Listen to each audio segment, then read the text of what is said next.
પ્રશ્ન છે વિકલ્પો છે બરાબર. તો તમે અહીંયા એક પ્રક્રિયા આપી છે Fe2O3ની એલ્યુમિનિયમ સાથે પ્રક્રિયા કરી એલ્યુમિનિયમ ઓક્સાઇડ મળે છે, Fe છૂટું પડે. તો આ પ્રક્રિયા શાનું ઉદાહરણ છે? તો મેં તમને હમણાં જ કીધું કે ભાઈ છૂટું પડે છે, અહીંયાથી Fe વિસ્થાપન થઈને અહીંયા થયો, એટલે અહીંયા શું થાય છે? વિસ્થાપન થાય છે. એક જગ્યાએથી બીજી જગ્યાએ જવું એને કહેવાય વિસ્થાપન. તો ઓપ્શન ડી જવાબ આવે, વિસ્થાપન પ્રક્રિયા. બીજું છે કઈ પ્રક્રિયાને અવક્ષેપણ પ્રક્રિયા કહેવાય? તો જે દ્વિવિસ્થાપન પ્રક્રિયા હોય એને અવક્ષેપણ પ્રક્રિયા કહેવાય. એટલે જવાબ આવશે ઓપ્શન ડી. ત્રીજો પ્રશ્ન, લેડ નાઇટ્રાઇટને ગરમ કરતાં કયા રંગનો ધુમાડો ઉત્પન્ન થાય? તો કયા રંગનો ધુમાડો ઉત્પન્ન થશે ભાઈ? કથ્થાઈ રંગનો. કોલસાનું સળગવું એ કેવા પ્રકારની પ્રક્રિયા ગણાય? તો એ કેવા પ્રકારની અહીંયા આપણે પ્રક્રિયા લખીશું? તો સંયોગીકરણ. ઓપ્શન ડી આવશે, સંયોગીકરણ. બરાબર. ચલો આગળ જોઈએ પ્રશ્ન નંબર 5. ચિપ્સ, આપણી જે વેફર લઈએ છીએ બરાબર, આપણે વેફર ખાઈએ છીએ, એ ચિપ્સ કાતરી બનાવવાવાળા ચિપ્સનું ઓક્સિડેશન થતું અટકાવવા માટે બેગમાં, એટલે જે ચિપ્સની થેલીઓ આવે છે એની અંદર કયો વાયુ ભરેલો હોય છે? તો આ યાદ રાખજો, નાઇટ્રોજન વાયુ હોય છે. એટલે તમે જોજો કે થેલીમાં વેફર ઓછી હોય છે પણ ફૂલેલી વધારે હોય. શા માટે? કારણ કે એમાં નાઇટ્રોજન વાયુ હોય છે. બરાબર. ચલો પ્રશ્ન નંબર 6 તમે સ્ક્રીન ઉપર જોઈ શકો છો, જેની અંદર પ્રશ્ન પૂછ્યો છે કે ચૂનાના પાણી ભરેલી કસનળીમાં મુખ વડે ફૂંક પાડવામાં આવે ત્યારે ચૂનાનું પાણી કોની હાજરીને કારણે દૂધિયું બને છે? તો આપણે ફૂંક મારીએ તો આપણે શું આપી કહેવાય ભાઈ? કાર્બન ડાયોક્સાઇડ આપીએ કહેવાય. ઓપ્શન બી આવશે. સ્વયંપોષી માટે ખાલી જગ્યા આવશ્યક છે? તો કાર્બન ડાયોક્સાઇડ, ક્લોરોફિલ, સૂર્યપ્રકાશ બધું જ આવશ્યક છે. એટલે જવાબ આવશે આપેલ તમામ.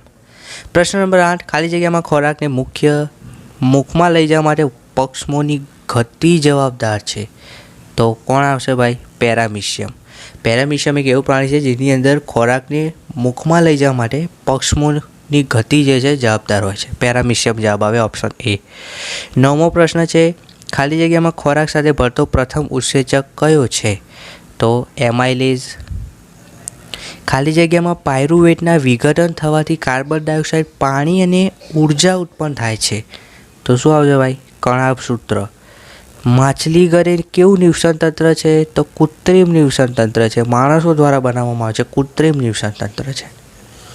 પ્રશ્ન નંબર 12, કયો સમૂહ માત્ર જૈવ વિઘટનીય પદાર્થ છે? બરાબર. હવે જૈવ વિઘટન કીધું છે એટલે ઘાસ, પુષ્પો, ચામડું આ જૈવ વિઘટન છે. બરાબર. આ પ્લાસ્ટિક જે છે જૈવ વિઘટન નથી. ફળોની છાલ, કેક આ પણ જૈવ વિઘટન છે. પછી કેક, લાકડું તેમજ આ પણ જૈવ વિઘટન છે. એટલે આ પ્રશ્નની અંદર અહીંયા ખરેખર શું આવે? જૈવ વિઘટન પદાર્થ નથી આવે. એટલે જવાબ આવશે લાકડું અને પ્લાસ્ટિક. બરાબર. પ્રશ્નમાં ભૂલ છે. હવે જોઈએ 13મો પ્રશ્ન, કોણ આહાર શૃંખલાનું નિર્માણ કરે છે? ઘાસ, બકરી અને માનવ. ઓપ્શન બી આવશે. બરાબર. 14મું, કયો પર્યાવરણ પ્રત્યેનો હકારાત્મક અભિગમ દર્શાવે છે ભાઈ? તો શું આવશે? આપેલ તમામ. શાકાહારી કયું પોષક સ્તર બનાવે છે? શાકાહારી કીધું છે એટલે દ્વિતીય આવશે. બરાબર. ચલો હવે આપણે MCQ જોઈ લીધા. હવે ખાલી જગ્યાઓ જોઈ લઈએ. 16 થી 30 ખાલી જગ્યાઓ છે, 15 વિકલ્પો છે, 15 ખાલી જગ્યાઓ છે અને એના પછી આપણે શોર્ટ ક્વેશ્ચન પણ સોલ્વ કરાવીશું. ત્યારબાદ 2 ગુણના, 3 ગુણના અને 4 પ્રશ્ન સંપૂર્ણ સોલ્યુશન મળશે. એટલે ખાસ હજી સુધી વિડીયોને લાઇક નથી કરતો, લાઇક કરી દો પહેલાં, અને સબસ્ક્રાઈબ કરી દેજો. બાજુમાં આપેલું લાલ બટન દબાવી દેજો. 16મો પ્રશ્ન છે, લેડ નાઇટ્રેટ પાવડર કેવા રંગનો હોય છે ભાઈ? તો કેવો રંગ આવશે ભાઈ? સફેદ રંગ. લેડ નાઇટ્રેટનું અણુસૂત્ર કયું છે? તો લેડ નાઇટ્રેટ એટલે PbNO3 ટ્વાઇસ. બરાબર. PbNO3 ટ્વાઇસ એ લેડ નાઇટ્રેટનું સૂત્ર છે. ખાલી જગ્યા અને ખાલી જગ્યા શ્યામ અને શ્વેત ક્રોમેટોગ્રાફીમાં વપરાય છે? તો શું વપરાય છે? AgCl અને બીજી ખાલી જગ્યામાં શું લખવાનું? AgBr. ચલો 20મો પ્રશ્ન, શ્વસન ખાલી જગ્યા પ્રક્રિયા છે ભાઈ? 19મો રહી ગયો, ઝીંક અને કોપરમાં ખાલી જગ્યા વધુ સક્રિય ધાતુ છે. Zn એટલે ઝીંક, Cu એટલે કોપર થાય. આ બેમાં સક્રિય ધાતુ કોણ? તો ઝીંક. શ્વસન તો વિઘટન પ્રક્રિયા છે. ચલો આરસ પારનું રાસાયણિક સૂત્ર બોર્ડની પરીક્ષામાં પણ આ પ્રશ્ન પૂછાયો છે, યાદ રાખજો. Calcium carbonate. CaCO3.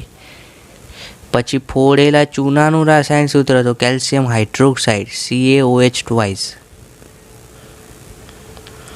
ચલો 22મો પ્રશ્ન કમ્પ્લીટ કર્યા બાદ 23મો પ્રશ્ન છે, પર્ણરંધ્ર કે છિદ્ર ખુલવાની અને બંધ થવાની ક્રિયાનું કાર્ય કોના દ્વારા થાય છે ભાઈ? તો કોના દ્વારા થાય છે? 23મા પ્રશ્નમાં જવાબ આવશે રક્ષક કોષો. રક્ષક કોષો. લાઇપેઝ જે છે શાનું પાચન કરે છે? તો લિપિડ, ચરબીનું પાચન કરે છે. લિપિડ લખો તો પણ સાચું, ચરબી લખ્યું તો પણ સાચું. ટ્રિપ્સિન ઉત્સેચક એ પ્રોટીનનું પાચન કરે છે, પ્રોટીન. 26મો પ્રશ્ન, પાચન માર્ગમાં સૌથી લાંબામાં લાંબો ભાગ નાનું આંતરડું. નાનું આંતરડું એ સૌથી મોટામાં મોટો ભાગ છે, લાંબામાં લાંબો. ચલો 27મો પ્રશ્ન, ઘાસ ખાનારા શાકાહારી પ્રાણીઓને ખાલી જગ્યાનું પાચન કરવા માટે, તો ભાઈ કોનું પાચન કરવા માટે? તો અહીંયા જવાબ આવશે સેલ્યુલોઝ. સેલ્યુલોઝ. સ્વયંપોષી અથવા ઉત્પાદકો એ કયું પોષક સ્તર બનાવે છે? તો પ્રથમ પોષક સ્તર.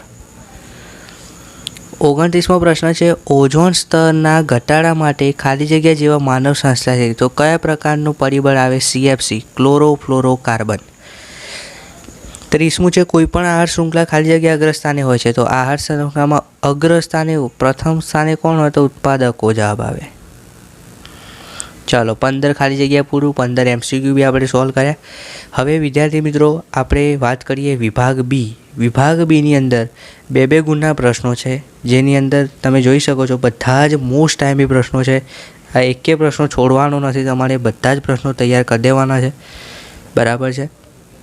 ખાસ કરીને વિઘટન પ્રક્રિયાઓના પ્રશ્નો દર વખતે બોર્ડની એક્ઝામમાં પૂછાતા હોય છે. ત્યારબાદ સ્વયંપોષી પોષણ છે, પ્રકાશ સંશ્લેષણની રાસાયણિક સમીકરણ લખવાનું છે. આ બધા 2 ગુણના પ્રશ્નો છે. આનું સોલ્યુશનની PDF જે છે એની લિંક હું તમને નીચે ડિસ્ક્રિપ્શનમાં આપી દઉં, તો ત્યાંથી જવાબો લખેલી PDF પણ તમે ડાઉનલોડ કરી દેજો, બરાબર. ડિસ્ક્રિપ્શનમાં લિંક આપેલી છે. વિભાગ સી વાત કરું તો 3 ગુણના પ્રશ્નો છે. 3 ગુણમાં સારણ, ખોરાપણ, રેડોક્સ પ્રક્રિયા ઉદાહરણ આપી, ઉષ્માશોષક ઉષ્માક્ષેપક પ્રક્રિયા છે, જારક અજારક શ્વસન છે, સ્વયંપોષી પોષણ, વિષમપોષી પોષણ, સ્વાવલંબી પોષણ, નિવસન તંત્ર. આ બધા જ પ્રશ્નો બોર્ડની પરીક્ષામાં 100% આવશે. આ બધા 10 પ્રશ્નો ખાસ તૈયાર કરી દેજો. ત્યારબાદ વાત કરું વિભાગ ડી, 4 ગુણના પ્રશ્નો, તો એની અંદર પણ બધા IMP પ્રશ્નો છે, બરાબર. આ બધા જ પ્રશ્નો 4 માર્ક્સમાં ખાસ ઉપયોગી થશે, એટલે IMP છે એટલે ખાસ તૈયાર કરી દેજો. આવનારી પ્રથમ સત્રની પરીક્ષામાં, એકમ કસોટીમાં તો તમને ઉપયોગી થયું જ છે, પ્રથમ સત્રની પરીક્ષા અને વાર્ષિક પરીક્ષામાં પણ ઉપયોગી થશે. તો આજ